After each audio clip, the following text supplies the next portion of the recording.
মিত্রর কোনো জানাজা পড়া জায়েজ নাই, কিন্তু প্রবীর মিত্র ওরফে এলায়েস ইমাম হাসানের জানাজা পড়া জায়েজ আছে। আমি প্রবীর মিত্র দাদা ওরফে ইমাম হাসান ভাইয়ের জানাজা পড়েছি। কাজেই হাদিসে আছে যে কলান নবী সাল্লাল্লাহু আলাইহি ওয়াসাল্লাম মান ক্বালা লা ইলাহা ইল্লাল্লাহ ফাদাখালাল জান্নাহ আও কামা ক্বালা রাসূলুল্লাহ সাল্লাল্লাহু আলাইহি ওয়াসাল্লাম। মহানবী সাল্লাল্লাহু আলাইহি ওয়াসাল্লাম বলেছেন, যে ব্যক্তি পড়বে লা ইলাহা ইল্লাল্লাহ, বাংলা অর্থ আল্লাহ ছাড়া আর কোনো উপাস্য নাই, ফাদাখালাল জান্নাহ, সে অবশ্যই জান্নাতে প্রবেশ করবে। সুতরাং প্রবীর মিত্র দাদা ওরফে ইমাম হাসান আল্লাহর রাসূলের এই সহিহ হাদিস সিয়াসিত্তার সকল হাদিসে এই হাদিস আছে, মান ক্বালা লা ইলাহা ইল্লাল্লাহ ফাদাখালাল জান্নাহ। এই সিয়াসিত্তার 6টা হাদিসেই এই হাদিসের পাওয়া যায়।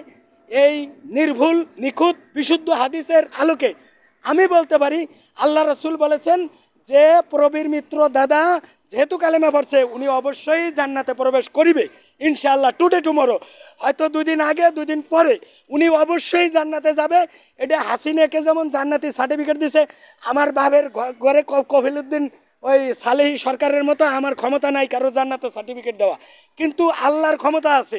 আল্লাহ বলছেন যে কে জান্নাতে যাবে, ইয়াহদি আল্লাহু লিনূরিহি মাইয়াশা, আল্লাহ যাকে নাকি তার আপন নূরের দিকে ইসলামের দিকে আনে তাকে জান্নাতের পথ দেখায়, সেই জান্নাতে যায়।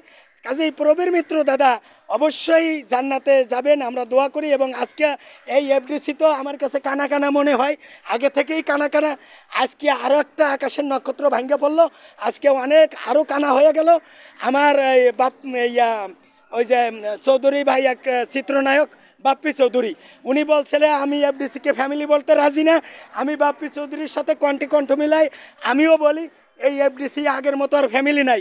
কত নায়ক নায়িকা এফডিসি নির্বাচনের সময়, এখন কিন্তু অনেক নায়ক নায়িকা আসে নাই।